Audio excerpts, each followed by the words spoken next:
A fact about the movie is there's no improv in it. I'm in the scene where Ben Stiller shows up. And we met in Chicago doing a Second City course. So everything you see tonight is going to be improvised. We want to know, has anybody out here had a particularly hard day? Hey, we're auditioning on Thursday for Weekend Live. Congrats, man. Very nice to meet you. Jack talks about how great you are all the time. We met in Chicago doing a Second City course. Yeah, we spent the summer at Second City together, doing improv and sketch. And that's where we fell in love. But I just fell in love with Jack real quick. Real quick. She's one of the loves of my life. I watched her do her, I might embarrass you. Do you remember the first sketch you did about getting liquids onto a plane, and you were really annoyed with the TSA people? And I loved it. I do. I pulled from Truth and Comedy. Mm-hmm. I was really mad that my expensive face wash wasn't going to make it on because that happened. And she also showed me New York. So I adore Chicago. I lived there for, a bit over a year and a half. But then I went to New York, and she showed me what New York is actually like, as opposed to the stereotype of people being rude. People are way ruder in Sydney. Way ruder. Did you find that, Jack? It's facts. That's facts. Yeah, big facts. That was a very long answer, Cole. That tends to be what I do.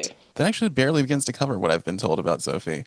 Could we fill in a bit more, please? Sophie is an amazing improviser, and she spent a year and a half in Chicago, which is where comedy is born. You did like I.O., Second City, kind of the whole thing. Everything Sophie did was brilliant. Her writing is especially phenomenal, but her improvising is extraordinary. None of this is an exaggeration. But also, you do solo show work. So you've also, both you and Robbie have served as a director for the solo show I have yet to finish.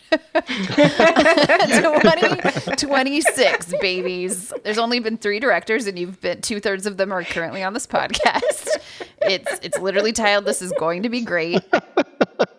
Fabulous solo show writer and also improv coach, improv teacher. I have belief that Sophie will open one of the great Australian improv theaters. That is my manifestation goal for Sophs. But that would be my dream, is to have a theatrical space that we could do improv in, and other weird things that people could try stuff out. That would be a space that was welcoming and open, and sketch and all sorts of things, which is super easy to do. There's no world where I can see it not happening. It already exists somewhere in a timeline of your future. Everyone have a friend like Jack. Sophie, what's the most scared you've ever been on stage, or do you just feel always comfortable on stage? I used to feel the most comfortable I've ever felt in my life improvising. When I'm good, when I'm with my friends, when I'm feeling good about my play, that's much more comfortable than being in the real world and going to a party. Then improv, it's interesting what you said, Cole, because I feel there's so much less pressure in improv. We all know that it's being made up. If something doesn't work, the audience is very forgiving. It's gone in a second. People are so shocked that There's 8 of you, right? Or 2 of you or 4 of you, which helps too. With stand-up, in my opinion, your primary connection, your primary relationship is with the audience. In an improv group, your primary relationship is with the other people. It's like the circus, you are going on the trapeze, but we're all in it together. And that's something that Sam says that I really love in the movie, which is she talks about bad shows, and there are good bad shows, which is when you're terrible, but you all go down together. Mm-hmm. And improv is pretty much my favorite thing in the world. And I see it as the way I want to live in life, which is accepting that sometimes it won't work, leaning into failure. Fail gloriously is another Del Close thing. If you're going to fail, like throwing yourself at something as it's not working is such a spiritual experience for me. I think it's the most beautiful, profound way of life. It's a mandala. It's a mandala. And you get to be in the act of pure creation when you're improvising. There's no outcome. There's no then. An audience is watching you create, watching in front of your eyes creation. And it is the most beautiful thing in the world. Is that pretentious enough? It's so pretentious that I'm going to need you to define mandala for 99.9% of the world. I think it's a Buddhist tradition, but I might be wrong. But the point of it is you are creating something beautiful. I think it's often a pattern in the sand, and you spend a long time making it beautiful and being with it, and then you immediately rub it out. You immediately get rid of it. It is the act of creation. Do you want to read what it says, Cole? In Buddhism, a mandala represents wisdom and impermanence. The mandala is, quote, a support for the meditating person. That's a better explanation. Because it also explains every reason why I feel at peace doing improv. I've never been able to put that in words. You're very welcome. Wow, I'm going to be reading about this all night after this. Thank you. The point of it is the creation. The point of it is the connection with the universe, with yourself, with whatever it is for you. Again, this feels like the opposite of attachment. There's no outcome. And we're so attached to outcome. Why would you do something if you couldn't put it up on the wall afterwards? This question is for everyone, but let's start with Jacqueline, and then we'll go to Sophie and Robbie. What is the theme of Don't Think Twice? Or what is it about in a bigger way than just improv? Or what's the major conflict that you see it dealing with? My experience of it was it's about jealousy and about the way we self-sabotage. Some people make it and some people don't. And is that fair? There are so many paths forward that maybe we don't all want the same thing. Maybe we don't all want fame. I think it attempts to do some deeper work. I think like Robbie and Sophie feel like it did a really good job of this. And I thought it like started to get there, but I don't know. I don't think it gets super deep on a lot of the things I find the most interesting. Like improv was the best thing that's ever happened to me. Like I feel like it taught me everything I knew. Like it's weird to me that I had a whole, 25 years of life before I even improvised. Because to me, it's like the whole thing that raised me in a lot of ways. Like it made me so much better as a human. And it gets to that. I think it gets there. But I wish it did the Phoebe Waller-Bridge thing where I wish it like took 3/4 of the movie, tossed it out, summed it up, and like got into like more of the back end stuff of like Jason Sudeikis got on Saturday Night Live when he was married and living in Las Vegas, and he chose to move to New York despite being married.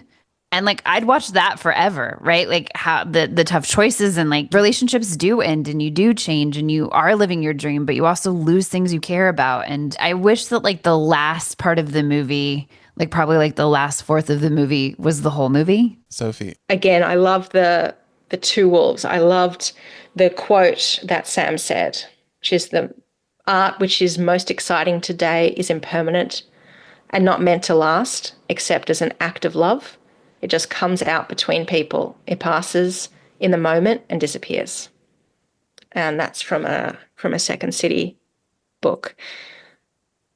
So the difference and the thing that we all encompass of attachment, of wanting to have fame, of wanting to do this thing for accolades and the outcome. And then the other side of what it's like to just be with your friends and be in the moment and be on stage. And there's good and bad in both. Thank you for like tying that all together. Robbie, did you have any big thoughts about this story that you wanted to put out there, please? I think there were two remarkable things for me. The first was thinking that I could rewatch the movie 6 times and look at it from a different character's point of view and see how they moved through it and what they got from the experience of Jack's success, and come away with like a solid story. Like you would see, oh, they started here and they finished there, and this is how they got there.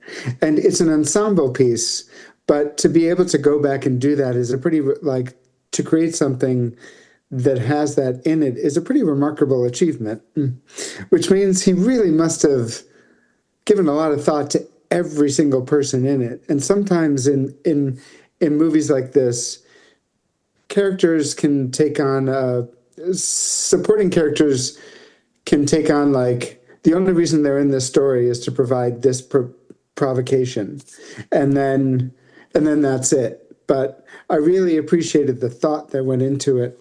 And the second thing I really liked was, I thought that Sam was maybe my favorite character in it. And the reason for this was her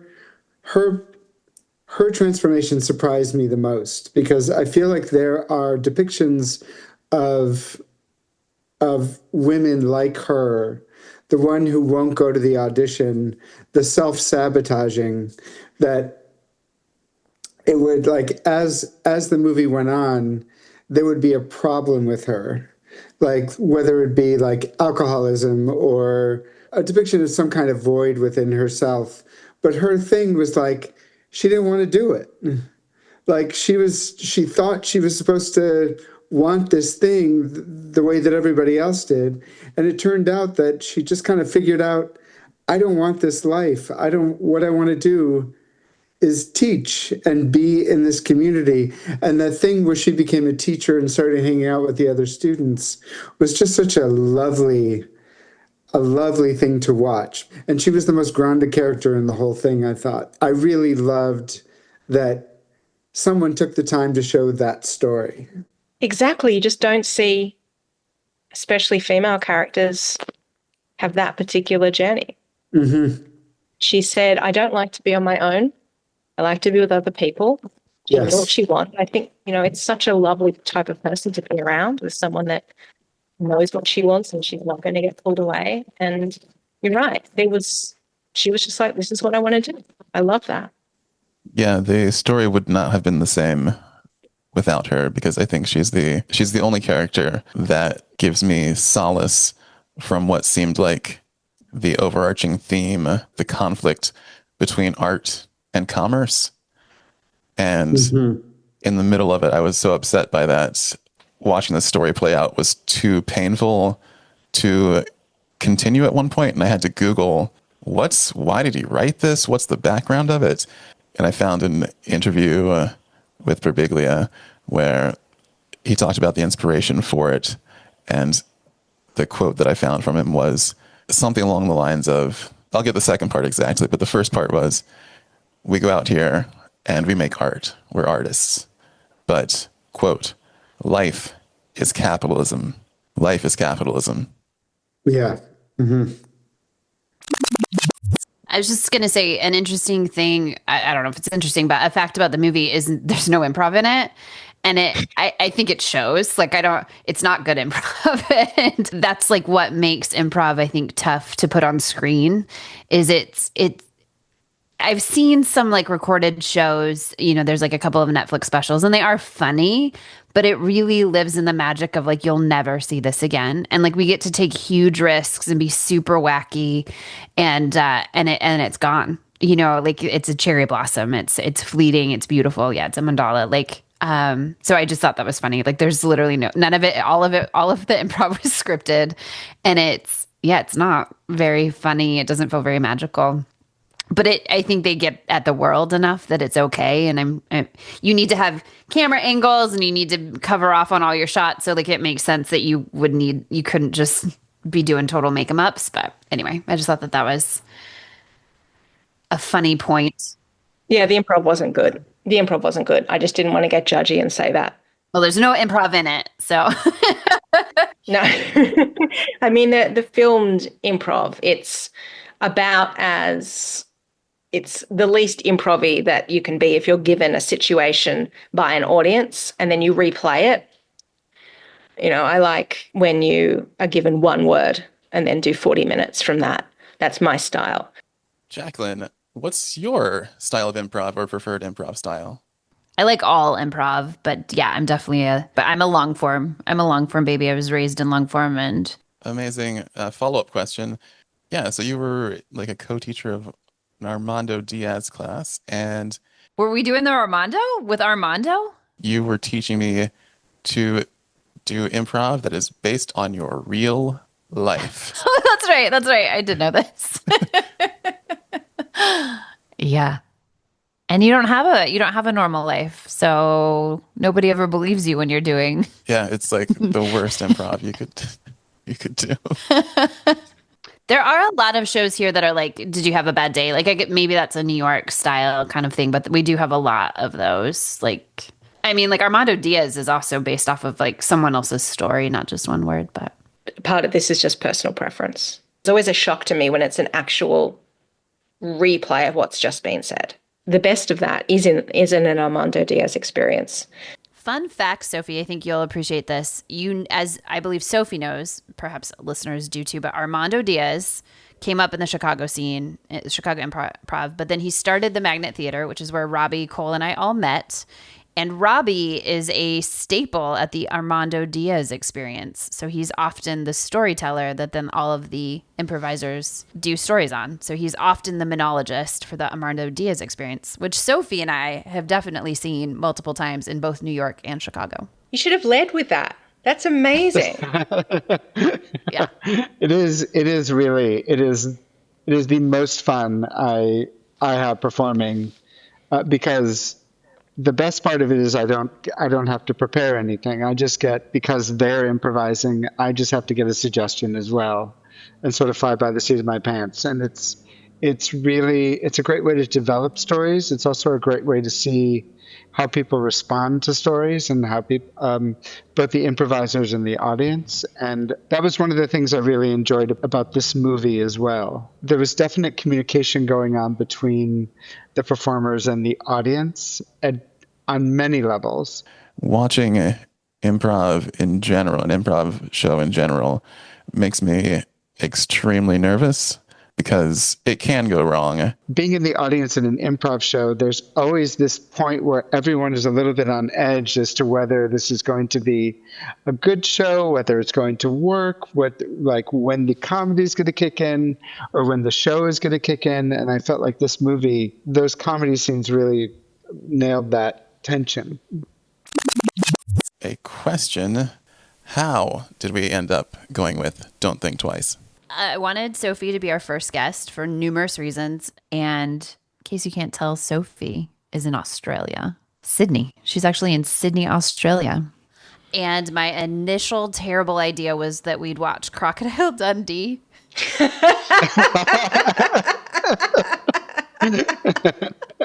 That's great. That's a great idea. I mean, if you're up for it, we can still do it. Sure. Can I tell you a dreadful secret, Jack? Yeah. I've never seen Crocodile Dundee. Oh! Really? So I would be watching it for the first Sophie time. back very soon. Yes. I thought that might be a little offensive and I should try to think harder. No.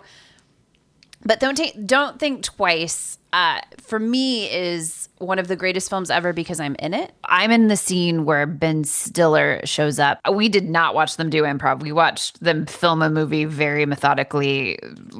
camera angle, line. It was very not funny and very structured and the very opposite of improv. But it was fun. I mean, everybody's so talented and charismatic. So that was really fun. And then I drug a whole bunch of my friends and we had like a pretend red carpet to like the opening night. And I made them all come to the premiere of my movie. I mean, there was a point where that Ben Stiller scene was 5 minutes long. And it was just like, this is too much. It tips the movie over into another genre. Anyway, then it's about an improv troupe, right? And I worked with Sophie in Chicago. So it's about improv. It's about improv comedy. There's a Facebook post because this all happened 100 million years ago. There's a Facebook post of me and Sophie at Second City. Like we're in this big hug and we're like, give us 5 years and we'll be on Saturday Night Live or something. Like it's literally like us quoting like our future on Saturday Night Live, which is what this is about, right? Like it's Weekend Live, but it's really Saturday Night Live. It's about one person making it and others not making it and just set in the world that like we lived in. Like, so yeah, when I thought about like things I'd love to talk about and things I know about Sophie. It just was a perfect world. And I thought it would be fun to unpack together. Sophie, what had you heard about it or known about it beforehand? Nothing. I hadn't heard of it. Which I haven't heard of anything since the 90s, so that doesn't mean anything. Any popular film from the last 10 years, I'm like, is that a thing? So, yeah, I knew that there was an improv film where they ended up being bank robbers or something, so I think that's what I thought it was.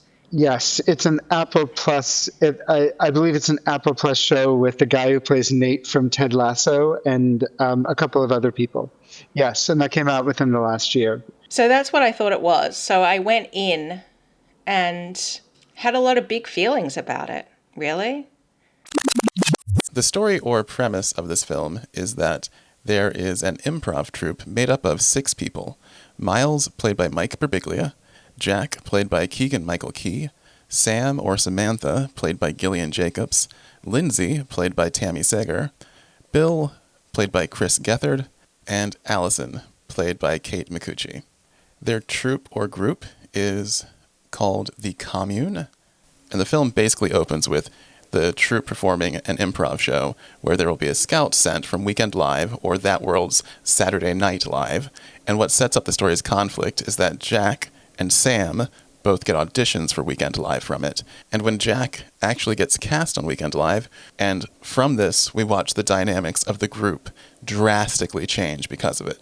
On rewatch, I didn't love this movie because I did find it just like everyone was so mean, but I did love watching improvisers. I loved the world. I loved seeing this world that I was a part of, and I loved and I love every actor in it and like the career that everybody in this has had. Like I love Mike Birbiglia, and he's a solo show artist, and like Sophie's a solo show artist. I'm a solo show artist.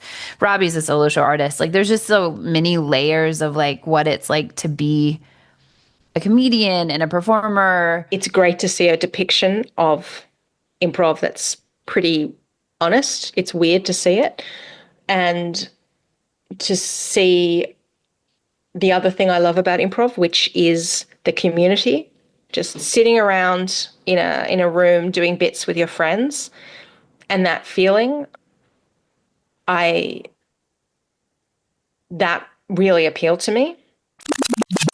One of the things I loved about it was it is the most accurate depiction of improv I've ever seen, which was so nice because improv is usually a throwaway joke in films and TV, and it was so true to life.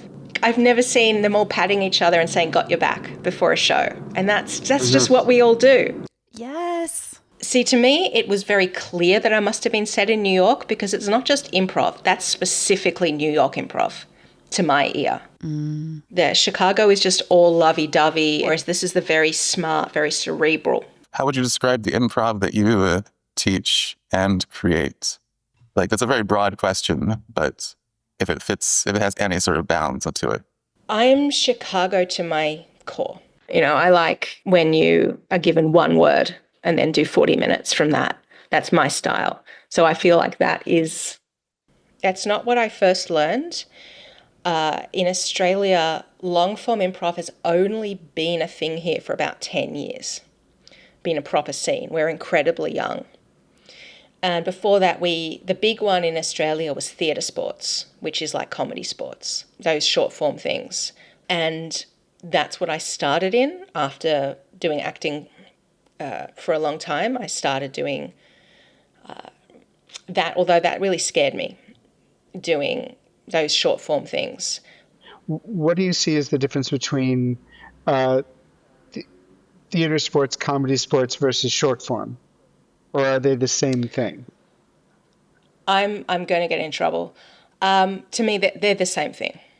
Okay, short form great. and long form, in my opinion. Sorry, everyone in the scene who's now screaming and wants to take another 2 hours to talk about it. But short form is games, is insular gameplay that takes 1 to 2 minutes that's planned in advance. So that's what I call short form.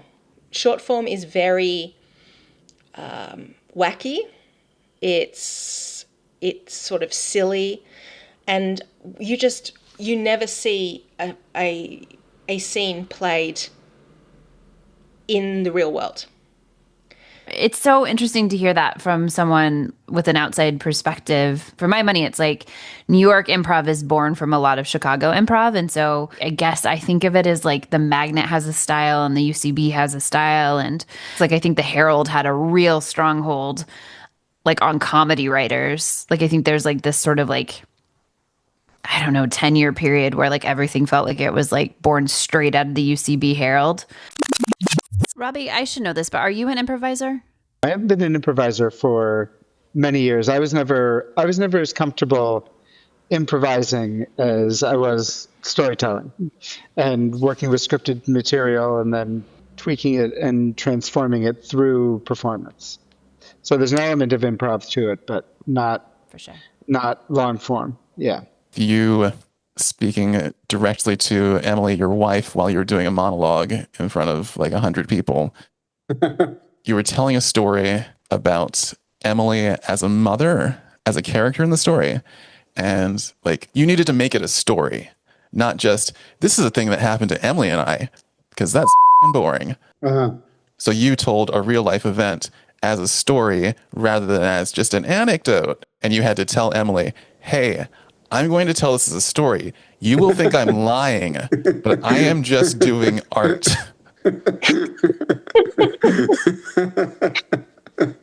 In the moment, I was like trying to remember the details of what was happening, and I could see Emily watching me, and I was like, I know I'm going to get some of these details wrong, but I think the essence of what I'm saying is right. And I just had to sort of like get that off my chest before moving forward with it. Yeah, it was clear you could not move forward as an artist without being like, ooh, need this get out of jail free card. Right. Since this is such a realistic depiction of a world that we're all so familiar with, I should ask, which characters made you say, oh, I know that person, meaning that type of person? Or actually, maybe this is better. Did you identify with any of the characters personally? No, I hated them all. I hated them all. They all need new friends. They all need to go to therapy and they need new friends. I hated all of them. I like living in the world of improv. I hated every character. What did you hate about them? How come you hated them? They're the least supportive. They're the most self-centered, insecure assholes. Who doesn't support their friend? Who doesn't support your friend? Just got on Saturday Night Live and you're going to be mad? Like, that's insane. I would never. Can you imagine? Like, Robbie, you get on Saturday Night Live. I'm going to be like cheering you on. I cheer you on for like being a monologist at the Armando Diaz experience. You like Cole wins his first Oscar, which will certainly happen. I will be standing outside the theater shouting about it. I won't be mad that I'm not like invited. They're such dicks. They're such dicks. I had big feelings. I was like, these are terrible people, and I hate all of them. All of them. Yeah, no, I hated them. Wow, gosh darn. Sorry I asked. I really wish I'd asked that in pre-pro. Sorry. Perhaps we should just get to the... No, wait, let everybody answer that question, though. I want to know who everybody else saw themselves in. Go ahead, Robbie. I will talk for 1,000 years. I think the person I liked most, and I found myself like empathizing most with, was the guy who played Bill, who was Chris Gethard, whose father got into the accident. And I found myself like, this is a very specific age of people, you know, like anywhere from like their late 20s to their early or mid 30s or 36. And each one of them has such a specific goal within this community and within this group. And I found the pull that his father had on him to be, I identified with it. And I felt that same pull in me, because there's this part of him that carries this great big ambition to be on the show and a really huge desire to be on the show, but also to be accepted by his father, and also he loves his father so much. So he's kind of being pulled in three different directions, and I really enjoyed that. I found that profound, and I really liked very identifiable. Yeah, and I really like the way that he pulled that off to me. He has my favorite line too, by far. He wins favorite line for me. What was that? Jack has just gotten on Saturday Night Live or on Weekend Live. And so Jack's like, I was just so in it. He's talking about his audition. He's like, I was just so in it. I felt like if I don't get this, I'm going to kill myself. I literally thought that. I believe that to be true. I'd kill myself. And Chris Gethard just goes, oh, you mean like if you had to live our lives? You kill yourself. Like if you had to continue living like us. Perfect Chris Gethard delivery. Perfect to the character. So identifiable, right? Like perfect. No notes. He is my favorite as well, and he had my favorite line. Soph? Can I ask Cole who your favorite was? Or are you just the questioner? I mean, you can ask, but No, you got to force Cole to talk. Oh, okay. My bad. I have been told I don't speak enough, and you are a guest, so. Well, so answer. Okay, I am answering, and I am saying, I also have to say the Chris Gethard character. Robbie described it as a pull, I think, but I saw it as the story of him dealing with having to live a double life. His day job is working retail, giving out samples at what looks like a Whole Foods, which is something I completely understood because when I met you guys, Jacqueline and Robbie that is, I was very much working a retail job, and I knew the feeling Bill had to have had of all those days, all day long, you're just a piece of wallpaper that people sometimes have to interact with to exchange goods and services.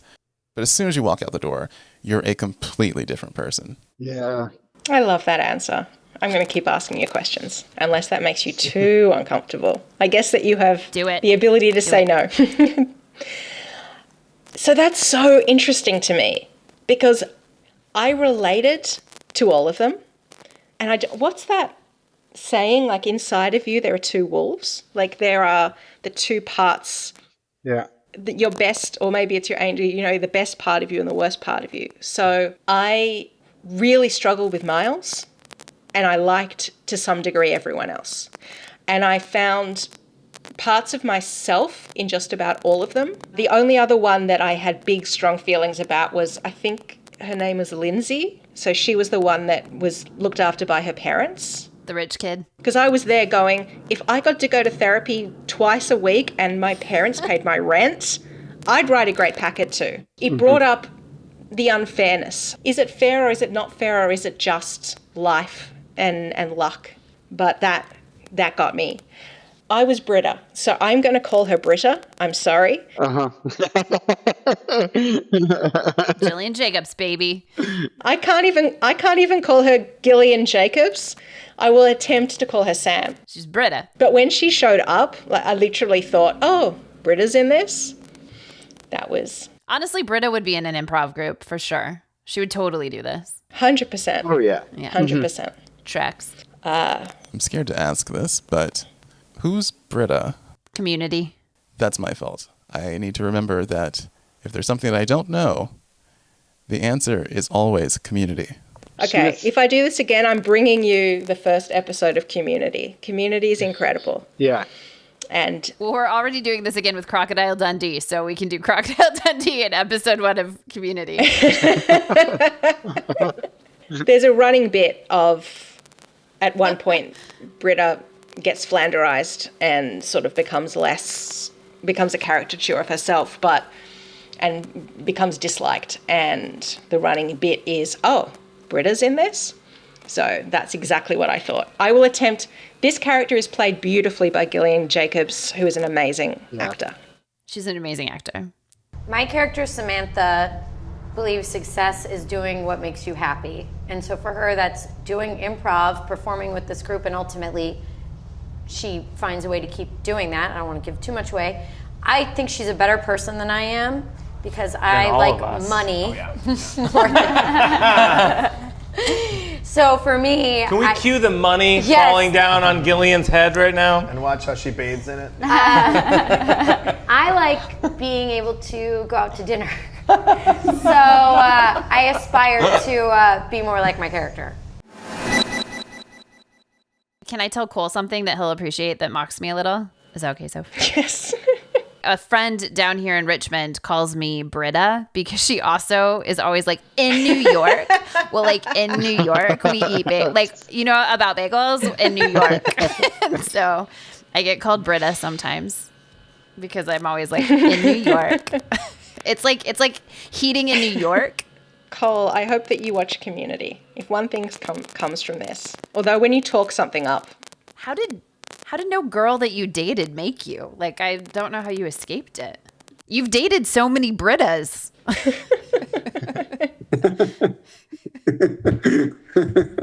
It's not even an insult. I wish I knew how to respond. But I don't. Oh, you know what happened? I don't find funny things funny. So I probably watched a clip of it and was like, that looks super funny. I'm not watching that. Okay, I need to hear all about that. Can we sidebar? I don't find funny things funny, so I avoid them. We don't have all of the therapists in the world for that to unpack that tonight, Sophie. No, I'm just kidding. I did train as a therapist. Cool.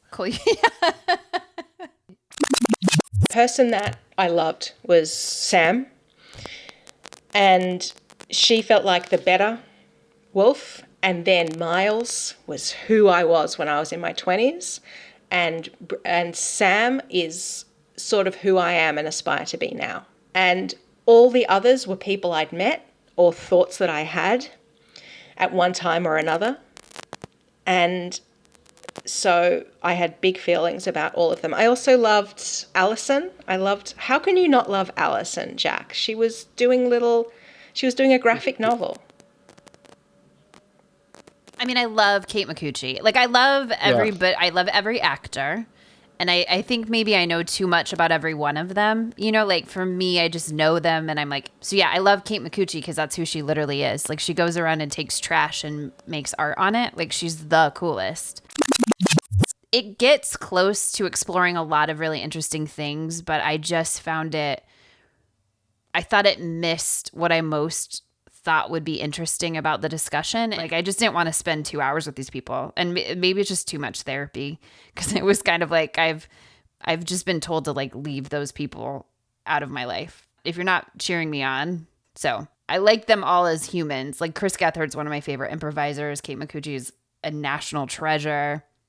Tammy Sagar is behind almost every one of my favorite television shows. You know, like Mike Birbiglia, I despised as Miles, but like he's a big hero of mine. So what's interesting about what you said though, Jacqueline, is I feel like that's where everyone ended up. Like everyone was like the Weekend Live show was such a holy grail that it brought out the worst in everyone in their attempts to either get on the show or use the show to justify themselves as successful human beings.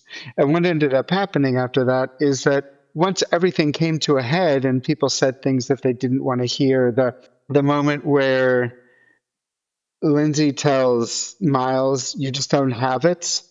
You just don't have it. It's my second favorite line. Was like brutal. And I didn't like Miles a lot I really empathized with him, but I was like, because I knew exactly what he wanted. And like Sophie said, we all have the two wolves. But it was something that maybe he needed to hear from a source that he didn't respect as much. And everyone ended up in this place where Weekend Live was like, that there were other options and there was other work to do. And they still all came together for the death of Bill's father, and in a very loving and a very like supportive way. And I found it very touching and very like, I felt like I'd been somewhere, you know, from the beginning of the movie. It was my second favorite line, I think, that you're referencing. And I think it's actually one of the best written parts of the movie. So I'm going to quote exactly what Lindsay says and what Bill says, because it also is so cathartic to me. Cathartic. That's still not how you pronounce it. Oh, man. But catharsis. I'm not going to go scorched earth about my time in improv, but this will say a lot because I love this line. So Lindsay says, you were never inches away from anything.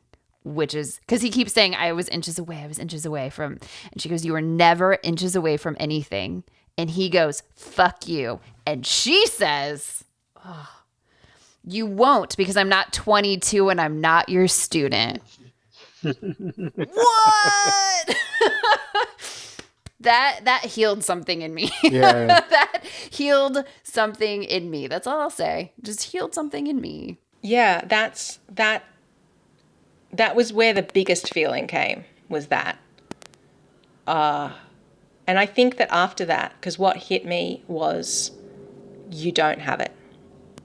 I think she said very soon after, there are people that have it and people that don't. You don't have it. And you need to hear that. He was wasting his life. But, I guess I just have been him. He's my shadow. Yeah. That's why he upset me so much. I would love to say that it didn't matter to me, but for so long, I wanted to be famous, renowned, because then I would be loved. I know that feeling. And I was hugely jealous. And so I had, again, friends that I loved and that were talented, and that when my friends started getting on main stage at Second City, I was so happy and I was so jealous. And all of that was mixed up together. So I get it. But I do think that with all the therapy and internal work, that now I do resonate most with Sam. My dream now would not to be on. I mean, Saturday Night Live isn't really a thing here, so I never had that. That's what I wanted to be on. But there are things here. But that my idea of the best life I could imagine would be having a small theatre with a small scene, with friends sitting around doing bits, doing improv together with other people who love it, and sharing that moment with an audience. That is the best life I could imagine. One of my very favorite all-time improvisers, Amy Gorlick, moved to Denver, and she opened an improv theater. I think it's the coolest thing you could ever do. But I have been thinking a lot and learning a lot about Buddhism. This is where we get into the pretentious stuff. And to me, this was about attachment versus acceptance and equanimity and impermanence. I just kept seeing the suffering through attachment. The craving, craving leads to suffering. When Miles just wanted it so much, he was just suffering. And when the others accepted who they were or accepted the reality, when he did accept that he didn't have it, when he started to have a life that was more connected and more beautiful, and he found a different type of family. The only other thing I wrote down is the one thing that I wish that I would love to see is, if you remember that Alison was going to pitch a sketch about a dating show with Abe Lincoln's ghost and a Sasquatch. I loved that so much. I want that to actually be a sketch. That is, as much as I say I love realist, grounded stuff, that kind of surrealism, I laughed so hard. So just big shout out to that idea, because the only other thing.